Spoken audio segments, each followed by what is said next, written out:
আসসালামু আলাইকুম, কেমন আছেন সবাই? আশা করি ভালো আছেন। আজকের ভিডিওতে দেখাবো আপনাদের ফেসবুক পেজ কিভাবে ডিলিট করবেন। তো চলুন কথা না বাড়িয়ে মূল ভিডিওতে যাওয়া যাক। ফেসবুক পেজ ডিলিট করার জন্য আপনি প্রথমে চলে যাবেন ফেসবুকে যাওয়ার পর এখানে আপনার আইডি দেখতে পারবেন। আপনি ডান সাইডের উপরে কর্নারে 3 লাইন মেনু দেখতে পাচ্ছেন, সেই 3 লাইন মেনুর উপর ক্লিক করে দিবেন। 3 লাইন মেনুর উপর ক্লিক করে দেওয়ার পর এখানে আপনার আইডির নাম চলে আসবে। আপনি এখান থেকে এই যে একটু অপশন দেখতে পাচ্ছেন, ডাউন একটু আইকন দেখতে পাচ্ছেন, এই ডাউন আইকনে ক্লিক করে দিবেন। ডাউন আইকনে ক্লিক করে দেওয়ার পর নিচে আপনার যে পেজটি শো করবে। আমার পেজটি হলো ম্যাগাজিন, সেজন্য আমি ম্যাগাজিনের উপর ক্লিক করে দিলাম। ম্যাগাজিনের উপর ক্লিক করে দেওয়ার পর আমার পেজটি লগ ইন হয়ে গেল। লগ ইন হয়ে যাওয়ার পর এখানে আবার ডান সাইডে উপরে কর্নারে 3 লাইন মেনু দেখতে পাচ্ছেন, সেই 3 লাইন মেনুর উপর ক্লিক করে দিবেন। 3 লাইন মেনুর উপর ক্লিক করে দেওয়ার পর স্ক্রল ডাউন করে নিচের দিকে আসবেন। নিচের দিকে আসার পর এখানে সেটিংস নামে একটু অপশন দেখতে পাচ্ছেন, সেই সেটিংস অপশনের উপর ক্লিক করে দিবেন। সেটিংস অপশনের উপর ক্লিক করে দেওয়ার পর নিচে আরও একটি সেটিং আসবে, সেই সেটিংয়ের উপর আবার ক্লিক করে দিবেন। সেটিং উপর ক্লিক করে দেওয়ার পর এরকম একটি ইন্টারফেস চলে আসবে।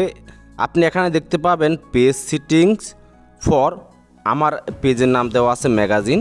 এখানে আপনাদের পেজের নাম শো করবে, আপনারা পেজ সেটিংসের উপর ক্লিক করে দিবেন। পেজ সেটিংসের উপর ক্লিক করে দেওয়ার পর এরকম একটি ইন্টারফেস শো করবে। আপনি এখান থেকে স্ক্রল ডাউন করে নিচের দিকে আসবেন।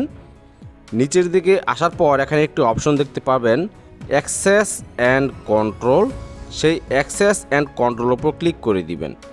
অ্যাক্সেস অ্যান্ড কন্ট্রোল উপর ক্লিক করে দেওয়ার পর এখানে আপনি লেখা দেখতে পারবেন ডিঅ্যাক্টিভেশন অ্যান্ড ডিলেশন, এই লেখাটির উপর ক্লিক করে দিবেন। ডিঅ্যাক্টিভেশন অ্যান্ড ডিলেশন এই লেখাটির উপর ক্লিক করে দেওয়ার পর এখানে দুটি অপশন শো করবে। এখানে লেখা আছে ডিঅ্যাক্টিভেট পেজ, নিচে লেখা আছে ডিলেট পেজ। আপনি এখান থেকে এই যে ডিলেট পেজ, এই যে খালি ঘর দেখতে পাচ্ছেন, এটির উপর টিক দিয়ে দিবেন। এটির উপর টিক দিয়ে দেওয়ার পর নিচে কন্টিনিউ লেখা আসবে, আপনি কন্টিনিউতে ক্লিক করে দিবেন। কন্টিনিউতে ক্লিক করে দেওয়ার পর এখান থেকে যে কোনো একটি অপশন আপনাকে বেছে নিতে হবে। আমি প্রথম অপশনটাই বেছে নিচ্ছি। প্রথম অপশনে বেছে নেওয়ার পর এরকম একটি ইন্টারফেস শো করবে। আপনি এখান থেকে কন্টিনিউ উপরে ক্লিক করবেন। কন্টিনিউর উপর ক্লিক করে দেওয়ার পর এরকম একটি ইন্টারফেস শো করবে। আপনি এখান থেকে স্ক্রল ডাউন করে নিচের দিকে আসবেন। নিচের দিকে আসার পর এখানে একটা অপশন দেখতে পাবেন ডিলেট অ্যাকাউন্ট, এই লেখাটির উপর ক্লিক করে দিবেন। ডিলেট অ্যাকাউন্ট লেখার পর ক্লিক করে দেওয়ার পর এরকম একটা ইন্টারফেস শো করবে। এখানে ইন্টার পাসওয়ার্ড, মানে আপনার পাসওয়ার্ড দিয়ে দিতে বলবে। আপনি ফেসবুক যে লগ ইন করেছেন ওই পাসওয়ার্ডটা এখানে দিয়ে দিবেন।